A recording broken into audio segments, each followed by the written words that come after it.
Okay, I believe we are live. I just like to double check on my personal page to make sure that it's actually up on there and running. Yep, there we go. It gives me the red ring all around my little video. Yeah. Hello, hello, hello, beautiful unicorns. I'm Yana Kasperzak, founder of Empathy Unicorn Academy and host of this podcast, Get Your Shit Together podcast. And I help women who are tired of treating their business like a hobby. And I help them ditch their good girl conditioning and reprogram their minds and finally build a business that is soul aligned and that they are obsessed with without the hustle, without the burnout or self-doubt, because the truth is that none of us need another one of these cookie cutter type of strategies and approaches. We just need clarity, confidence, energy, and support for us to show up as the true, real, authentic you, right? Ourselves. And that's exactly why I do what I do, why I'm here to help you do that, and why I bring on the guests that I bring on to help you on that journey and a journey that we just call a life. And today's guest is one of those women who embodies the magic of being truly and fully herself. And I can't wait for you all to meet Megan, who is metaphysician, if I'm pronouncing it correctly, reverend minister and a mindfulness facilitator who helps women bring magic, meaning, and self-awareness into their everyday life through the lens of raw honesty and realness, not perfectionism, and not pretending, but true, pure presence. So, Megan, tell us, or more like take us back to the beginning. What sparked your journey into becoming all that you are today? You're muted, Megan. I always love this question. Excuse me. I have a dog that's like wanting to be part of this now. Do you want to come be a part of this? No. Wants the attention, wants to be on camera too, Here. right? Like just some kids sometimes. Um, we'll get Phineas involved here. This is Phineas. He's a Leo, so it doesn't. No, I'm sorry. He's a Gemini. He's a Gemini. So, the Leo's in the other room. Uh, I always love that question. Thank you for asking that. The This wasn't like a I can pinpoint this exactly is how I got to this point. My mother always liked to say that my journey was very much like that poem, A Road Less Traveled, because I definitely took the road less traveled by, and it has made all the difference. Hmm. And my career has been a number of different things. I've been a salesperson. I've been a salesperson who sold shredding services. I've done mortgage origination. I've sold liquor. You name it, I've sold it. I was an alcohol distributor. So I've also been a massage therapist. I still am. I've been a coach manager, which I am now, and so many different things. I started, I can't even say I started then. When I was a kid, there was something about religion and theology and everything that really appealed to me and really drew me in. But there was also this need to question everything. I was constantly questioning everything, and I didn't understand why I was questioning everything until I discovered philosophy.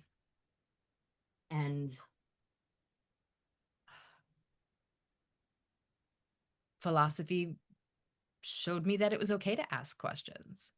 Hmm. And the more I really dove into learning more and more about philosophy, the more I fell in love with it, and the more it led me to learning more about theology, different religions and everything, which led me to become an interfaith minister, which led me on the path to become a metaphysician. And not a metaphysician in terms of just energy work, but in terms of studying the philosophies of all the great Socrates, Aristotle, Mm, you name it. At yeah. a loss for the names right at the moment. I am in menopause, so um, I'm dealing with that too. Yeah, that's an interesting way to also end that because many women that are listening to the podcast, they're either in menopause or have gone through it or will be going through it soon, right? So it's like, Not here's easy. It, no, it's not, but we can find ways to make it easier, just like a lot of different things in life, but I can't speak from it because or about it because I'm not there yet. But I keep I keep hearing it. Watch your woman. um it's on the okay, way. so that's very very interesting how you know how everything kind of came about and the different things that you tried. It's like how the path that you've been on, the different things that you've tried and done, how they connect to where you are now. Some people, like for me, hearing being in different sales roles, and then this is where you are. It's like, how do we get here, right? It's a good question. So at one point I wanted a fallback career. I was in sales and I knew most likely for me I would burn out from that. Um it I needed something else. So I had been doing yoga and meditation and all of that and Reiki. I was also a Reiki master at that point, and I decided I really wanted to do something more along those lines and found massage therapy as a path, really more to make my Reiki practice legitimate. Because Mm, at the time, way back 20 something years ago, Reiki was so out there that, it just nobody understood it, nobody trusted it. And even now, people still have concerns about it, even though there's scientific studies around it that actually prove its validity, even one done at UConn Medical Center in yeah. Connecticut. And so I just, I said, you know what, I'll do this. And I really enjoyed massage therapy. I enjoyed the healing aspect of it. And the healing was definitely uh, something I really was grateful to be able to bring to individuals who may have been in pain or just wanted to relax and understand how to relax the body. And I discovered more about that embodiment of relaxation, not just the mental aspect of it, but the embodiment of it. And that appealed to me more and more. And in the process of working, I was working at a YMCA and discovered that there was probably something I could add to my services to help bridge between massage therapy and like personal training. And that was health coaching. And I really was drawn more and more to health coaching. I had gone to school and got my bachelor's in counseling and public health, and I didn't want to go into counseling. I knew that wasn't my path. And my mother does that, and I think it's beautiful. I have a lot of friends who are therapists. I think it's absolutely a necessary field. Um, I just didn't want that for me. And I discovered coaching again at a time when people really weren't into it, or they connected it with Barbara Streisand in Meet the Fockers. And that was not the coach I was going to be. Uh, I Mhm. wasn't even sure what kind of coach I wanted to be. I thought health coaching was going to be my thing, and it still wasn't quite right for me. I didn't want to talk to people about nutrition. I didn't want to talk to people about physical fitness. Although I didn't mind it, it wasn't really my number one thing. The more I the more I took certification courses to understand a little bit more and niche down, the more I discovered all along I really wanted to work with soul work. I Mhm. wanted to help people to remember what they already know because their soul already has the answers. Yeah, that's beautiful. And that is so true. And this is at the core, like what you just said. I feel like this is at the core of what a true coach does is that they bring out what you already have. They already know that you know what to do, how to do it. They don't need another diet plan. They don't need another like exercise plan. It's you've already lived this many years. You gathered enough information on exercise, on diet, on your routines and habits, and all these different things. You don't need another tool. You just need to start using the ones that you already have. And that is where what it sounds like you're saying. That's how I would relate. What you're saying is like your soul already knows. To some extent. Um, yes.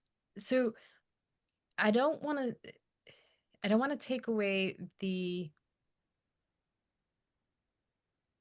let me see how to rephrase this. I do believe tools are valuable. And Oh I yeah. think some people don't know what tools are out there that might assist them in whatever they want to accomplish. And I don't want to call it a goal because some people don't necessarily have goals. They have intentions, they have dreams that they want to actualize. Hmm. Whatever you want to make real, whatever you want to manifest, we'll use that word. Um, there are a number of ways to go about that. One of my goals is to help people realize that there are numerous paths to get to where you want to go. There isn't only just one way. And that's the number one thing in my entire life was there's not one way. Yeah. There's often more than one ways. There's definitely different ways to look at things. We're experiencing that now in the world. There's many different ways to look at things. Yeah. But there's also multiple ways to get to where you want to go. Hmm. How do you want to get there? That's my job is to help you figure out. I'll be your GPS. Here's your options. What would you like to do? Hmm.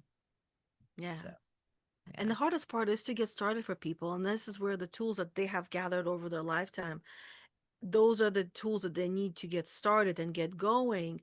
But like you said, acquiring other tools and other knowledges and experiences so that way we're not just limited to our past and our present, that we're learning and bringing in more knowledge and more wisdom. Because in that process, we end up having those like realizations and aha moments.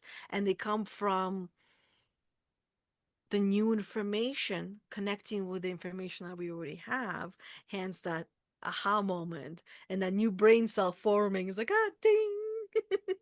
Exactly. Yeah, Exactly. We think there's only one way to use a screwdriver. I've found it works as a doorstop too. It's not just a screwdriver. yeah, So there's so many different things that we can do with things. And my goal ultimately is to help people look at things a little differently and find the magic in each moment. That no matter how messy it is, the mundane is often messy, but there's hmm, also magic within it. And I don't mean sleight of hand, I mean the moments of awe, the pure wonder that we can find, hmm, the baby's smile or giggle, um, a beautiful autumn tree that just takes your breath away because right now near me it's autumn and yeah, me too. I came across fire bushes the other day. It was gray outside and Yeah, this entire parking lot had fire bushes in it and they were just this vibrant red and I yeah, was so stunned. I just wanted to park for a minute and just sit there and hmm, bask in their beauty. That's the awe. We don't do that in our lives now. We are yeah, so busy running from one place to the next that if we're at a stoplight for more than 2 seconds, we're beeping at the person in front of us because they've got to get out of my way. yeah. Or some are looking down at their phone back on a device and now looking out the window to see the beauty and realize that all of this is fleeting, that our life it's long and yet it's short. It's short and yet it's long. And it's come and gone in the blink of an eye. And how many how many things will we remember about our own life? Because one thing I've actually heard recently, and it's like a light bulb went on, that this is going to be the first generation that will have a lot more memories of other people than of themselves in their own life. And it's really just mind boggling, but at the same time, yeah, it makes sense if everybody's always on their phone and they're so connected that they feel disconnected, that they're not looking outside the windows, they're not going out and enjoying and living their life in the way that is right to them, and learning how to not give a flying rat's ass over what somebody else is thinking of them, and how they're assuming or interpreting that they're living their life, because most people won't get that, they won't understand that. And those small little moments of just remembering that we're alive is what I'm really like feeling you say. I had a Grounding. master teacher for qigong say, we need to be more human being and stop human doing. Mm-hmm. And that's really it. We're Yeah. constantly doing, Yeah. doing, and we don't give ourselves opportunities Yeah. We've to become be human playful. doings. Yeah, to be playful, to be creative, to be still. Mm-hmm. Like I would challenge somebody right now to experiment and do nothing at all for 1 hour. Nothing. Ooh. Nothing. That's gonna be so hard for so many people. Right? Just sit, do it for 15 minutes. Do nothing. Just sit down and do nothing. Don't read, don't count, don't think about like all the things that you have to do. Just breathe. Mm-hmm. Yeah. And a I'm not person, asking you to meditate at all. I'm asking you to do nothing. It's so hard. it It is is. so hard. Yeah, but it's also one of the most quickest ways to really get to know ourselves and why we're running away from ourselves and busying our focus on other things. Well, I think we mistake filling our cup with filling our days with activities and things to Mm, do. yeah, They're not the same thing. Filling our cup can be done with doing nothing. yes. Often that is actually how I've personally learned to refill my cup, is to, I swear in this language. That's why it's like no shit given. That's why it's like, I ain't fucking doing shit today. Mama is mentally drained. And when I'm mentally drained, I'm physically drained as well, because one body's connected to the other. So Mhm. I ain't doing shit today. You guys can do things for me for once. And that's okay. And just sit and do nothing feels so recharging that I don't even need the whole entire day. Right. But there most people feel guilty Yeah, for they do. taking time or saying, "You know what? I need this for me. I need you to do you, or I need you to support me." Like asking for help is a hard thing for a lot of Yes. people. Yeah. I talked about that in one of my podcasts around Virgo season because Virgos are notorious for not liking to ask for help. Um, I may or may not be a Virgo. Sounds like you are. But asking for help or stopping doing is so hard, and it feels like so wrong in the way our society presents. We've got the hustle culture. Yes. Do, do, do. Just do it is Nike's motto. Like, it's not just be it or just be. It's just do it. Yeah. So we are programmed by society to hustle, to keep going, not to pause, I'm not asking people to stop. I'm asking people to pause from time to time and check in with Mhm. yourself, Yeah. check in with your soul. Oh, by the way, you can do that. Mm-hmm. We don't think we can do that. That's why we go, and I'm not putting this down when I say this. That's why we go to psychics. That's why we read tarot. That's why we Mm-hmm. um, go to therapists. That's why we go out and we talk to our friends. That's why some people go out and drink.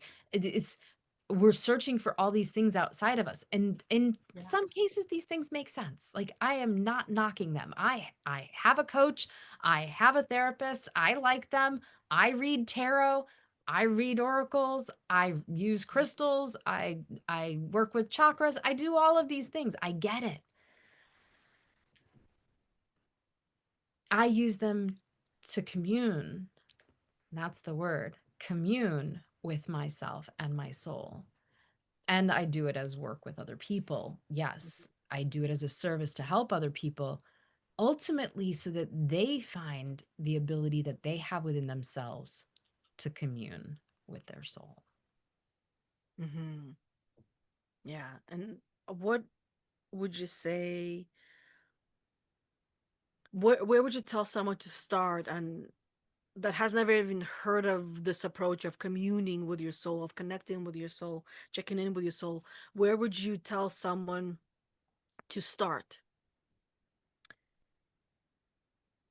I have to say, I like, for me, I like writing, just free writing and getting into that. But I also like prayer and meditation. I can't remember who said it, but the saying was that prayer is for asking questions. Meditation is where you receive the answers. Mm-hmm. So it they work together. They're not It's not one or the other. And I think a lot of people equate prayer with religious, and it's not just a religious tool. It's a tool. It's another activity that we can use in our lives to understand things. So we have these questions. So sit down and ask the questions. But if you're going to ask the questions, pause to receive the answers. Yes. There's no point in just asking the questions. That's like driving to the store and not picking anything up when you get there. When you went there for milk and eggs. And if you there's a storm company coming, there's usually toilet paper and milk too, uh, Right? or toilet paper and something else. But yeah, I I also want people to know that these are my beliefs, and I never want to impose my beliefs on people. I'm just sharing my perspective and what I've come to understand in my life. I've never been a fan of people saying, you have to do this way. And as again, we talked about this, there's not just one way. Yeah. So when I talk about these things and I may sound firm and I'm like, yes, this is it, I still believe in autonomy. I believe in free will. I believe that we all have our own way of doing things. I like to just give options. Yeah. I feel like that's what a lot of us need is to have the options, but not to be told what to do or how to do it because it feels very similar to our upbringings that most of us received with parents. I mean, every kid is going to feel like their parent was controlling them because in many ways we do have to control our kids, but it's controlling in the way of teaching them, controlling the way of don't put your hand on the hot stove, controlling the hand so the child doesn't burn. And you do that enough times, if the child still wants to go, by all means go right ahead, burn yourself, and then that way you will know. And every one of us is different, every one of us learns differently, and there's no one size fits all. So I'm definitely with you with like everything that we talk about and share is more so for your information only. This is not like written in stone and this is the only way. This is just one way. One of the things that I work with women with is essentially when they're working on themselves and they're married, there's going to be that conversation of a relationship coming up, right? Something, oh, he pissed me off, or he did this, or he did that. And one of the things is, it's like when um, when you don't respond in the way that is expected, or if you don't do, like, for example, cleaning the kitchen, right? We all have our own ways of how we put things in the dishwasher, how we put things in that drying rack. Some people don't just dry the dishes afterwards. We all have our own ways of how to clean the kitchen. Some people see it as the clean kitchen is when all the dishes are dried and put away, while others, they're washed, they're drying, they'll be put away afterwards, and the kitchen is clean. Yep. So if one partner expects the kitchen to be cleaned their way and the other one has a different way of cleaning the kitchen, there needs to be some kind of a compromise in the relationship because you share in that space. So in some ways, one needs to give in to the other or find some kind of a compromise where one is still going to be giving in, and it should not be my way or the highway, or that's it. Because this is how a lot of people end up kind of like losing themselves. And in the conversation of losing themselves, this makes me think of like getting cracked, like that moment that we we become cracked open, that all of a sudden, it's, some people refer to as the rock bottom, and others like just like the inner knowing of everything just all of a sudden makes sense. So for you, when was that pivotal moment or moments, because I know earlier we talked about it's not just one thing, it's many things that cracked you open, the accumulation, I guess, of things that just keep hitting and hitting until one moment's like, okay. Um, it wasn't just one thing, but I can say that there was a point. I had I had two businesses. I was juggling a holistic health practice, which really was and still is my passion. I owned a banquet hall, and the goal was to merge the two somehow, like be able to have my holistic business, maybe have an office within there and do that. It just didn't work where the location was, and it just wasn't, it wasn't going to happen. Mm-hmm. And on paper, it all looked great.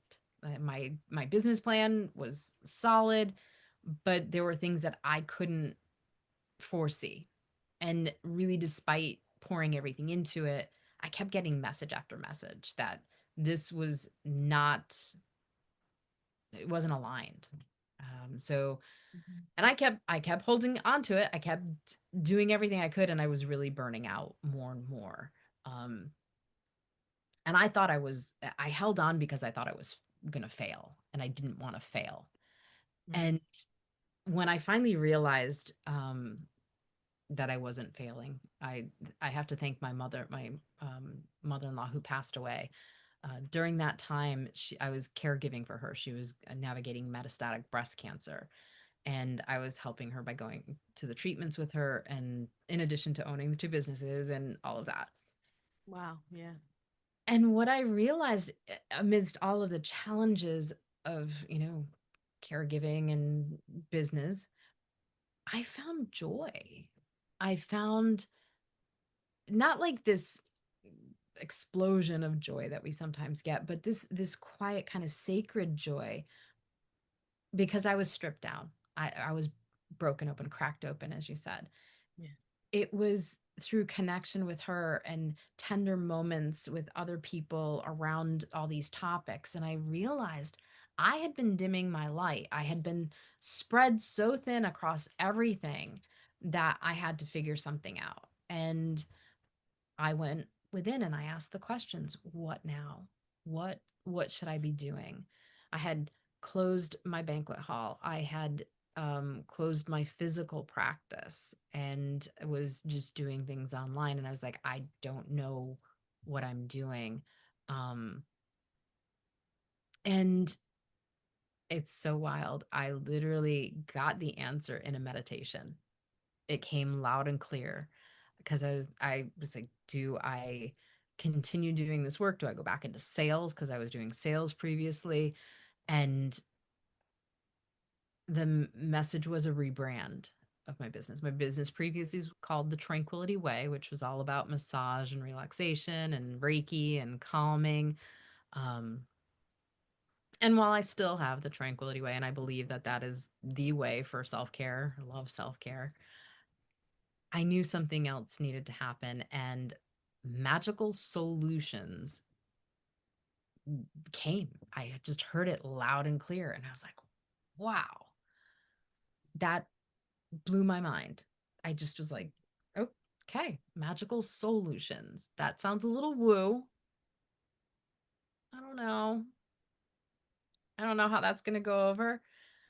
But I realized that in that moment that it's not, it wasn't woo. It's about really bringing practical tools for healing together with the wild, beautiful magic, like we were talking about earlier, that exists within and around every one of us. Mhm. And like in that liminal space of meditation, I just knew it was so perfect. I knew that the healing that I was going to be offering wouldn't be just about strategies and techniques, which is what we've kind of been talking about. It would be really about the soul and failures. I wasn't failing, it was guiding me to something even deeper. And that magic wasn't something that I needed to chase because it's woven into everything, into the breath that we breathe, our choices, our courage to move forward in the face of things that are daunting. So magical solutions came about, and it's been magical solutions for over 10 years now, and I love it. I love doing a podcast now, which are all about magical solutions. And Mhm. so that was the crossroads for me. It was having to let go of those businesses and form sort of something new and something that was specific instead of very general. Like it was moving away from just the relaxation aspect to solution driven, solution driven. Yeah. No, it's a beautiful name and a very beautiful story of in order for you to grow and give birth to something new, you needed to let go of who you were, what you had as well, who, and this fantasy that we all fantasize, right? This visualization of who you saw yourself being and the businesses and how they were going to work together, but it wasn't aligning with your own soul, and your own soul needed a solution, and then they found the solution. Absolutely.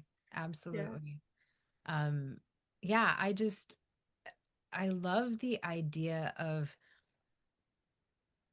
helping people recognize that they don't have to chase something outside of themselves, that they can reconnect and commune, like we talked about, with that huge untapped wellspring within them.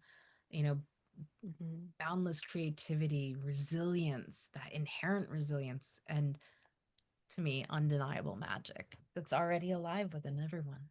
Hmm. Just tapping into it. Did you ever find yourself resisting the call to do this work? I don't think so. I No. don't think that, I think it was just, I don't know if it was a resistance per se. I think there have been times when external expectations and beliefs would sort of have me pause and wonder, am I doing the right thing? And then an opportunity would show itself of how I could do it within all of that. An example is I love being a coach, and I definitely align more with the woo, and I wanted to combine my healing and practice and my coaching. I hope I didn't completely pause. There we go. My screen froze for a moment. I wanted to bring healing and coaching together, and I really had this vision that it would be this way. And it wasn't necessarily playing out that way. And my practice was steady but not growing much. And I needed more income. I needed something steady. I also needed benefits. I wanted to have medical coverage and all of that as I was becoming more mature in my age and getting into menopause. At some point, I would be.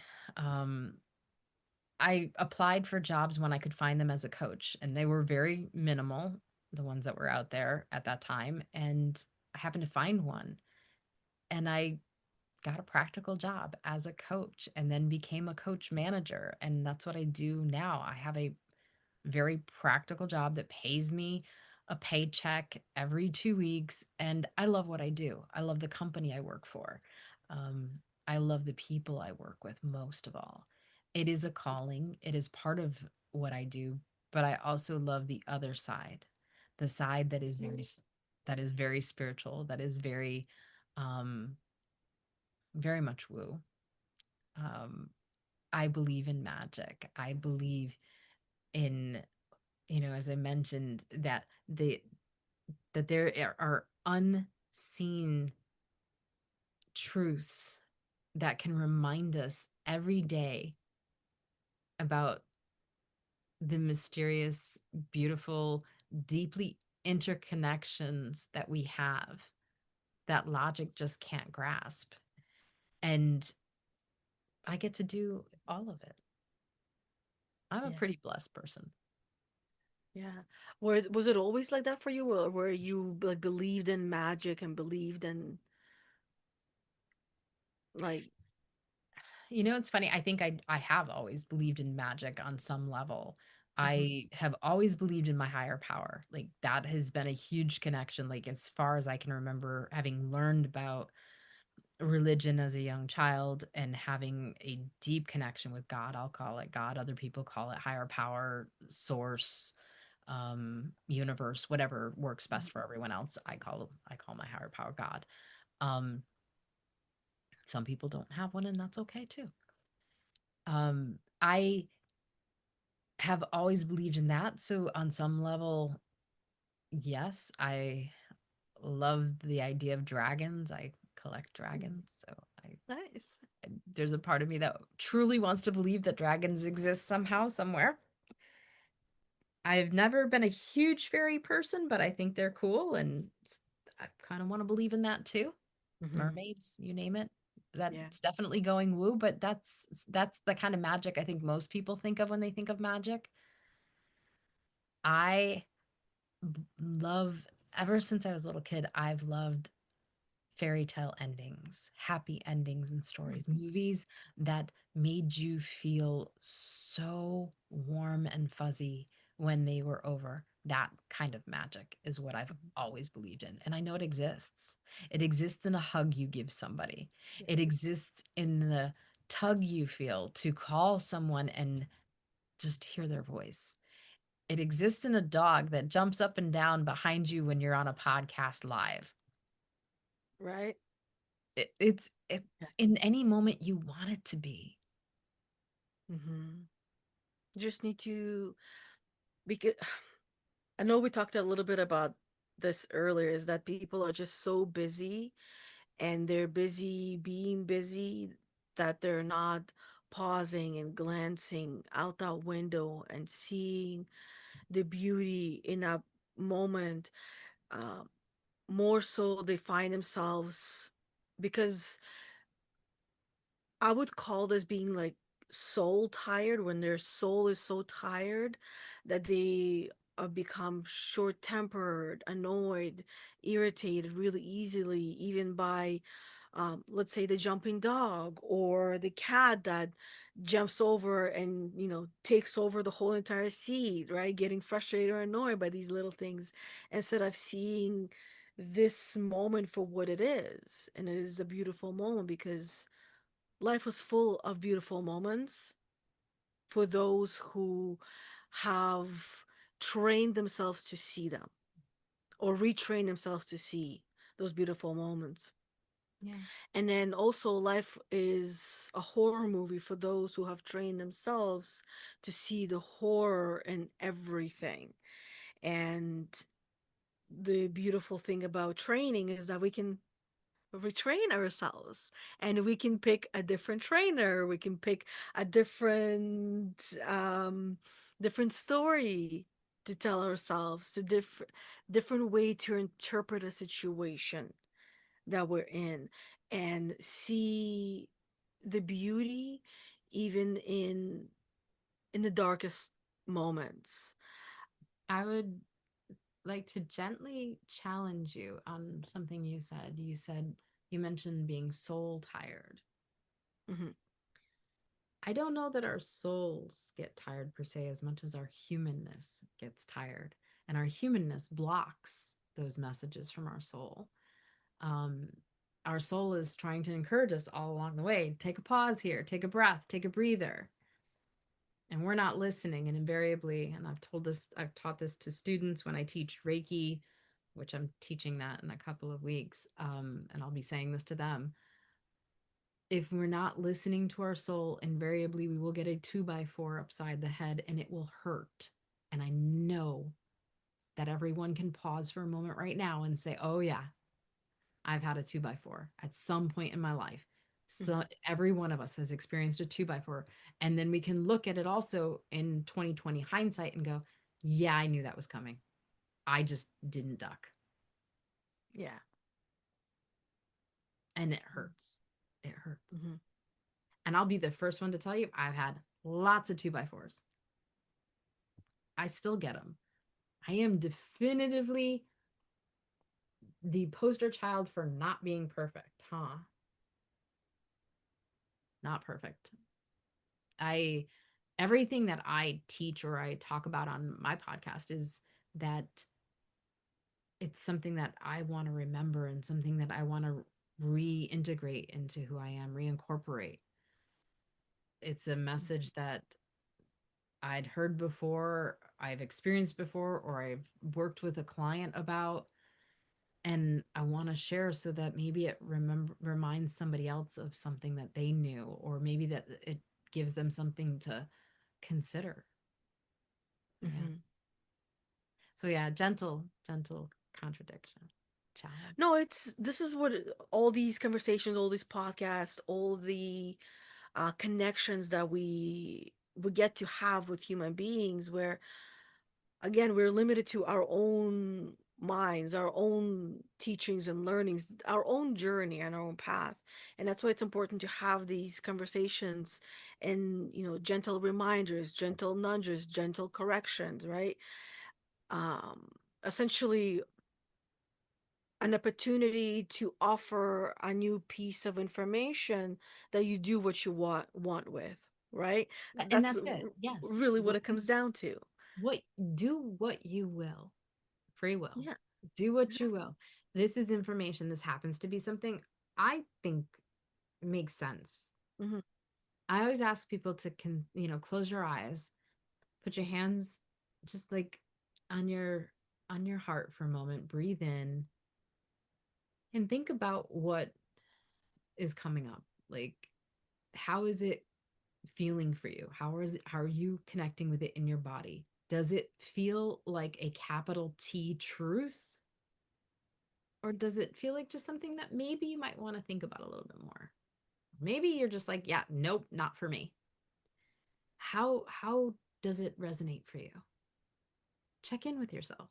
If it aligns, great. If it doesn't, that's okay too. Hmm. It's absolutely fine. Yeah. That's the beauty of this. Like, if it's good, great. If it's not, great. Yeah, it's great either way, as long That's the as. magic, right? Yeah. That's the magic. Either way, it's good. Hmm. So I wanted to ask you another question. In my communities, there are many women who struggle to be seen as they are, right? Because earlier you mentioned noticing your light dimming and you dimming in your light. Often this is what they would, uh, how they would express it. What would you say has helped you that can potentially help them to stop filtering themselves and just allow them to be as they are? You know, it's interesting you ask this. It it constantly comes back to grounding, to Hmm. being to being grounded, to having a foundation that feels strong in and of myself. So the best way to do that really is through meditation, but it can be as simple as going for walks outside every day and being in nature and just being, like going back to that being. Hmm. But that becoming grounded is coming into this moment. When we come into this moment, only this moment matters. The past no longer exists and the future isn't even here. So if we can bring ourselves into this moment, only what is occurring in this moment matters. And when only this moment matters, it becomes freeing. It's liberating. Think about it. Only this moment matters between you and I. We're here right now. This is where the philosopher in me gets a little woo, little bit out there crazy. And you, me, and the dog, right? That's us right now. I don't know who's listening. I don't know who's watching. So, no offense to them. I'm glad they are, but they're not in this moment per se. You and I having this conversation, this is the moment. Phineas joining in, this is the moment too. But my husband in another room meeting, doing meetings, working from home, he's not part of this moment. You know, my son off at work, he's not part of this moment. Hmm. I love them. It doesn't change that I love them, but they're not in this moment. So many people bring all these things into this moment Hmm. that are unnecessary and clog up what's happening with this moment. Yeah. I refer to like bringing the things into the moment as that baggage that we carry. Mhm. And a lot of women also have a lot of I mean, we all have baggage, right? We do. Like it's part of being human. No one is baggage less. Otherwise, you wouldn't call this a vacation, right? Being a It's a human. question though. Are you carrying that baggage or are you unpacking it? Like I go on a Yeah. trip, I pack bags. I come back. Sometimes it takes me a while to unpack my bags when I get back, Mm, right? yeah. I admit it. I still have a couple things over on that table over there that need to get put away from a trip I did in September. I admit it. Again, said I'm not perfect. Keep my computer keeps pausing. It's that time of day. Um, Lunchtime there, right? oh yeah, definitely. So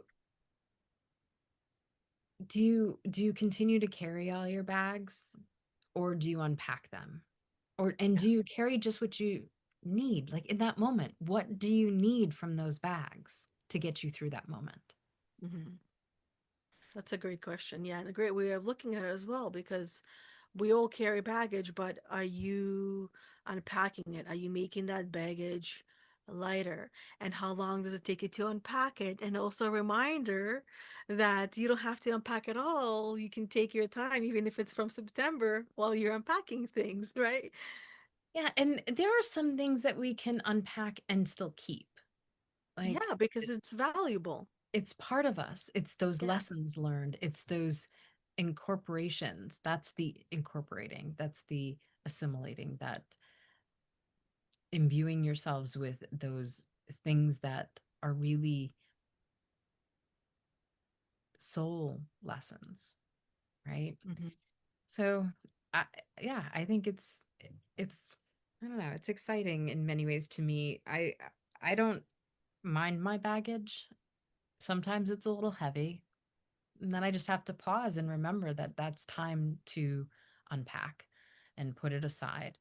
Um, maybe it's with a therapist, maybe it's with a coach, maybe I can do it on my own. Hmm. Depends on what it is. Yeah, because some we can unpack on our own or work through on our own, but other things, help and support and even guidance of someone outside of us is going to be potential life changing because we do not see ourselves as we are. We see ourselves in many ways as we were or as how we want to be. And often we don't see how we might carry ourselves or present ourselves. A great example will be um, teenagers, right? This is like the perfect example. Everybody knows what a teenager is, and that's why it's like, oh my God, watch out, teenager is home, right? Because the quote unquote mood swings and the things that they're going through, and something like that, when you or experiences like that, you do not see yourself in the way that you present yourself, and having someone else point something out can help tremendously. Like every time, pretty much in, I wouldn't say in all my coaching sessions, but in many of my coaching sessions, either if it was me with a coach or me as a coach, these were the very defining moments of, can I point something out to you gently, something that you've said, and then we'll talk about that and have a conversation. Because, and for me to receive that and for me to give that kind of approach, it helps us to see and understand ourselves so we can see our baggage and see ourselves, because who we're being in this moment is not who we truly are. No. This is just who we're being right now in this moment. When somebody upsets us or triggers us or cuts us off in traffic, and that momentary lapse of losing your your shit, right? This is not who I am. This is who I am being in the moment. This is not who I truly am. And Oh, I'm I'm angry. I'm happy. I am all of those things depending on the moment and what my human experience is. And I apologize. I don't know if you can hear my dogs in the background. not really. Zoom usually Good. does a great job muting the background noises out, at least while we're Good. Good to hear. But no, I think one of the things that we struggle with is that we have to feel only good things.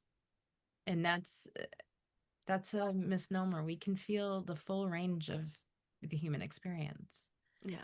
and that's okay. And that's part of the magic too, is that, I can be pissed off and then I can be completely calm. That's Yeah. also the beauty of being a woman. I think women Mhm. have the ability to kind of switch those things a little bit quicker, but I think Yeah. we carry those things still too, like we talked about, and we'll process it at a later time. Um, Mhm. but yeah, Yeah, it's okay. like digesting our food, right? We just got some new information, good, bad, whatever it is, we can label it. It's information Mhm. or experience something. And it takes us time to process and digest, to understand, to learn, and to even get, if it angered us, to get to experience that anger and allow ourselves to do that, then to move on to, okay, well, I'm done being angry because it's not fun anymore. What would I want to experience now aside from anger? Because Yeah. that's done. Like, let's move on. It's Absolutely. I mean, and this is, like I said, the full range of the human experience, and I speak to women that women are not necessarily my specific target market, but being a woman, I feel like I can speak to this. We feel all the emotions. We have everything, and we can feel them all in like an hour, even maybe less. We can feel all of them, especially if you're going through menopause. Shout out, and anyone who knows me knows that I'm going to mention that full range of experience as someone going through menopause. It happens. It's the it's again the magic and the beauty of being a human being. That's the point of being a human being, is to experience. And I could get into a whole belief around, what the soul does as a human and everything, but that's a whole nother podcast. But the the gist is that if it is true that we were made in God's image and God is the creator, then our role is to create magic, create opportunities, to create joy, to create. Mm-hmm. How can we do that? By experiencing, Yeah. whether it's joy or pain, love, Mm-hmm. hate, happiness, sadness. Yeah. We get to understand the full range of human emotions by experiencing Mm-hmm. Yeah. And we whatever can may. only experience life. And we say we live life, but we don't just live, we experience it. Yeah, And all of these human emotions that we have, whether we want to label them as good or bad, they are just that. They're emotions. And the purpose of emotions is to remind us that we are actually alive. yeah. Because when we're not, we wouldn't feel, we wouldn't express any of those emotions. They're messages from our soul. Yeah, They're data. they are. Think of it. It's data. What is happening? What emotion am I feeling? And how is this connecting to what my soul wants me to know right now? Hmm. Hard to do when you're in a full rage moment, but Well, no, you have to wait for that moment to pass because you got to be present exactly. with that rage. You got to Exactly. be But there. that's it. But that's it. How amazing is it to have permission to feel and embrace the rage without, like tearing Uh, other people down and hurting anyone. yeah. Um, but just letting it wash through you and leave Yeah. instead of stopping it. And it's still sort of existing there. Yeah. And Yeah. I say the same thing to those women who are going through what I refer to as kind of like the cleansing process, where they're connecting the dots, they're awakening, they're realizing that there is baggage that they're carrying. Because many are not even aware that there's baggage that they're carrying. Now that they're realizing there's baggage they're carrying, and they're starting to unload it, like work through it. And when you start doing that heavy lifting of work, like even think of we're all kids, no matter how old we are. We're all children of of The existence universe. of the universe, right? We're all young and we're all learning. We're never gonna know everything. So as children, know, thinking back of when your parents tell you to do the hard things and you don't want to do them, you don't want to do it, you'll cry, right? Because it hurts and you feel that pain. And sometimes you even create that suffering depending on how young of a kid you are. You create that suffering of what you do in that and how that affects you. Now, as adults, we do the similar things when we're packing our own baggage and we don't want to do that work. And we can find ourselves crying from not wanting to do the work or crying from connecting the dots and finally making sense of certain things that we never understood or saw before, and these aha moments, these Yeah. realizations, these moments of next level of awakening. And women would cry, and some would come to me and tell me that they felt bad crying, and I remind them that this is the process. Some women learn to get angry and pissed off, and they learn to yell and scream because they never did that before, while others learning to be more quiet and observant and not take on that role. We're all practicing and learning. This is self-care. Like Yeah. what you're describing literally is self-care. And everyone thinks of self-care as a bubble bath. And believe me, I love a bub tub. I talk about it all the time. Yeah. I love going in the bath with Epsom salts, candles, really good Mhm. music, a little Clapton. I like Clapton's instrumental music. But Yeah. anyways, I digress. This is self-care. It's the self-care that we don't really think about. It's messy, it's uncomfortable, And quite frankly, it can make other people mad.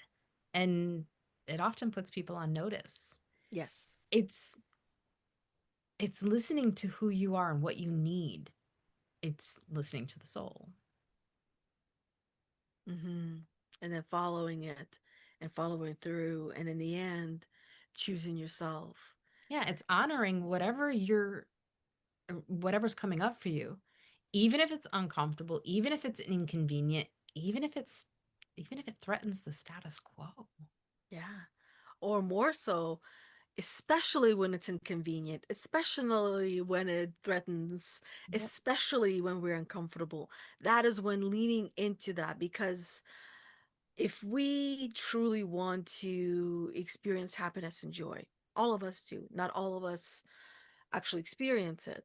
But in order for us to get there, we need to know and like and love and trust ourselves. And the way to do that is through ourselves and through all of the discomforts. And most importantly, is learning how not to blame the external world and for your circumstances, or this car cut me off, or he pissed me off, or she pissed me off, and all the external events, blaming your life and where you are and how you feel on those external events, when they are simply just a reflection of our own reality. And if we don't like our external reality, the way that we would change that is by changing our internal reality.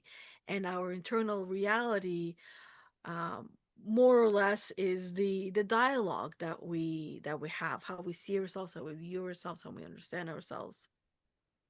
Um, and I want to ask you, as we're wrapping up now, I would want to ask you, for those women who are just becoming aware of the baggage that they're carrying, and they just started to unpack all of the things that they have been through in their life, and some of these things are actually really difficult for them to even speak of the things that they've been through, and some of the things that they'll never speak of, right?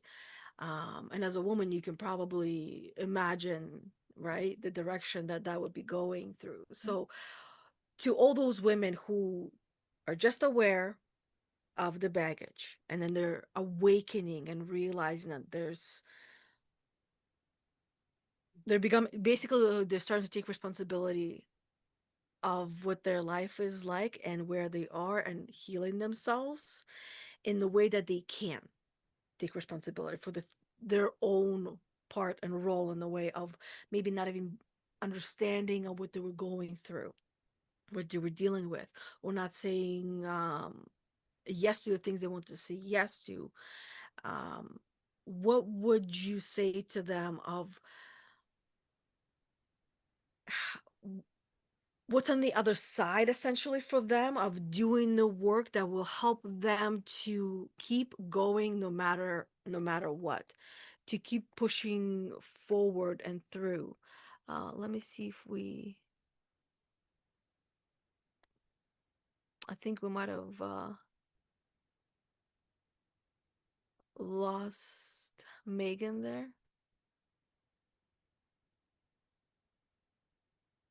Okay, let's give it a minute. She might hop back on. Uh,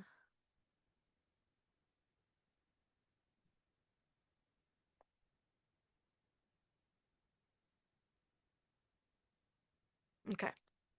Oh, there she is.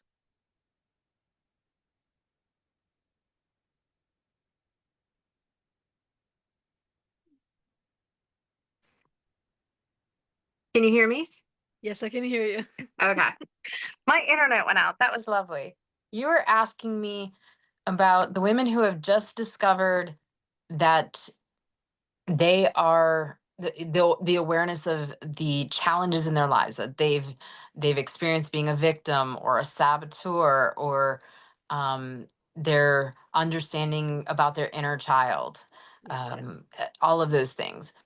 I would say, first of all, you're not alone in this. Everyone has these archetypes within them. Number two, don't give up on the healing. The scariness of all of this is real, but there are qualified professionals to help you. There's therapists, there's coaches, depending on what you're needing to do. They can help you with this. And find your village. Find who is there to support you through this. Find your group of people, your circle that will lift you up. Maybe it's one person, maybe it's 5 people. It's different for everyone, but find them and talk with them. Hmm. Yeah. Honestly, that's very well put and said on where not only to start but to continue, Mhm. especially I would say especially having that support, the right support in your corner to help you through all the other parts that you yourself might not find that inspiration, motivation for yourself to even just get out of bed and get your day going and started. That help and support from community, tribe, um, whether even if it's a maybe a group or a coach or a mentor or a therapist, finding someone who provides that safe space to work and process those things, because they're not necessarily easy, and they're also not necessarily hard. The hardest part is starting. That's just like like that for anything, is just starting. Just starting to do the work. Just starting, you asking yourself that question over and over in your head. Just write it down, get it down on that piece of paper or on um or not audio or on that video or on wherever it is that you are using as a form of release, right? Because earlier we were talking about like writing things down. That is a very great way to just get things out and connecting with your soul and understanding not only where you are, but also who you are. And as because we see ourselves from the past and in the future, we're also seeing ourselves where we want to go from this present moment. Mhm. Yeah. So I just wanted to say thank you, thank you, thank you, Megan, for sharing all of your magic and realness and being, sharing your heart with all of us today, and bringing so many beautiful and powerful reminders for all of us. Um, Thank you. you're welcome. I just wanted to ask one question because I feel like that's something that would avoid a Google search for some people. Totally understandable. Right? So that way it's kind of like, because I had this question in the beginning and then I completely forgot. Um, how would you explain to someone who has no idea of what it is that you do as metaphysician? Like, what is it that you explain to someone who just like, I don't know what that is. Please tell me. Um, Ultimately, I'm a coach. It's more about coaching, and because metaphysics is often treated like an abstraction, but to me, it's really the study of what makes experience real. Belief, attention, identity, symbolic meaning. Um, these shape behavior more often, I believe, than circumstances do, but Hmm. circumstances obviously do play into it. And what I like to do is help people change the level at which they perceive things. that change that and change the level at which they live as a human being. Mm-hmm. That's kind of the practical side of metaphysics that I don't know that everybody really delves into.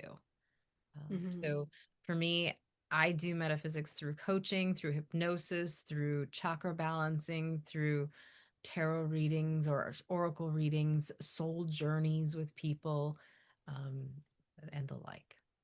Yeah. I love that. I love that explanation.